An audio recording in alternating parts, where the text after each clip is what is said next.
Recently, we had a mid-20-year-old female come to us for a piriformis injection. She had been through conservative treatment, and she'd also been through lower back surgery. And unfortunately, she was still suffering with some significant lower back pain and buttock pain that prevented her from sitting or standing for an extended period of time.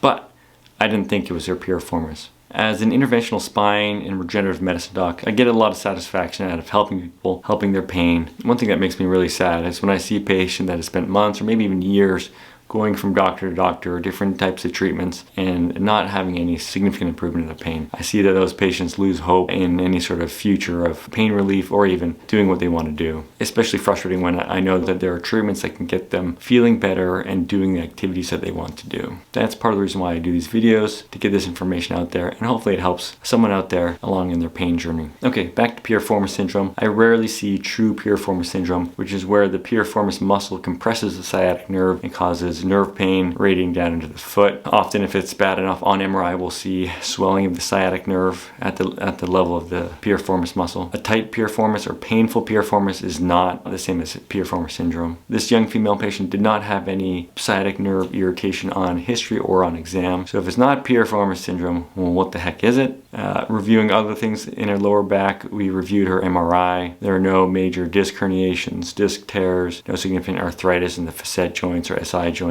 There's no significant nerve root impingement. So her pain was lower in her buttock, in the sacroiliac region. So based on my experience, I was anticipating it may be more of a sacroiliac ligament problem. So I made the patient a deal. I said, hey, let me test the sacroiliac ligaments, and if it shows that those are not the problem spot, then we'll inject the piriformis muscle. So that first day we saw the patient, she agreed to do the sacroiliac ligament test. So we anesthetized the entire ligament. It's quite a large ligament, so sometimes patients will have a problem with the upper portion, sometimes they'll have a problem with the lower portion, or sometimes the entire portion of the ligament will be affected. So we did the block, we gave her a pain log to take home to test the back to see if it felt any better. She sent that in the next day, and no improvement. So I was wrong. So we scheduled her for the piriformis injection. So I didn't think piriformis syndrome was the patient's problem, but we offered to inject the piriformis to see if the piriformis muscle was a source of pain. My opinion is most muscle injuries or muscle problems are associated with a few things. One is overuse injury, one is just being tight, or another it can be from guarding. Often we see a muscle guarding an injured area, trying to protect and minimize motion at that level. In addition to these, there's also the acute muscle tears that can happen with a traumatic injury. So we had her back the next week for a piriformis injection. We did this under fluoroscopic guidance. We injected the piriformis muscle with an anesthetic, provided another pain log, and this is what she gave us the next day. Again, nothing significant. All right, strike two. So now what? It's always quite frustrating when we're testing and treating the areas we think are a problem and we don't get the relief we want, and that's sadly not uncommon in the lumbar spine. Partly because there's so many things that can overlap and can mimic one another. So sometimes it is hard trying to tease out the exact problem spot. So the other things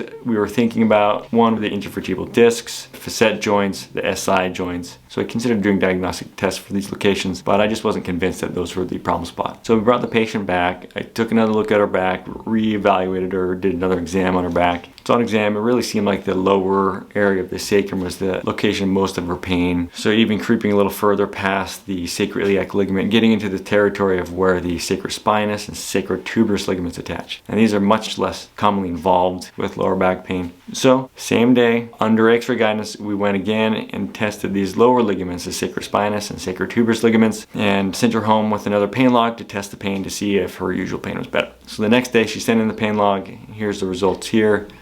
And she was 75%, around 75% better, which is a significant improvement. The other thing that helps confirm that we're in the right spot is the pain she felt as I was doing the procedure. I mimicked her usual pain, and after the anesthetic wore off, her usual source of pain was actually worse from the procedure itself. So with that good response with the block, we set her up the next week for a platelet-rich plasma injection of the sacrospinous and sacrotuberous ligament attachment on the sacrum. On the day of the injection of the platelet-rich plasma, again, we had confirmation that as we were injecting that spot that the patient was, again, said, yeah, this is the problem spot. So typically when we do the platelet-rich plasma injection, it will flare up the pain for a few days. It takes up to a week to settle back down to baseline, and then typically takes 4, 5, 6 weeks to start seeing some gradual improvement. So I'll post in the comments below her feedback over the next few months as we see what kind of improvement she gets. Typically what we see is significant improvement with one. Once in a while we'll have to repeat 3 to 6 months down the road if a patient needs that pain level to be knocked down just a little bit further. So if you're in the Oregon area, if you're struggling with lower back pain and you're having a hard time getting the treatment you want, or you're not having the success you want with your pain, feel free to reach out to us to set up a consultation and have us take a look at your back. All right, until next time.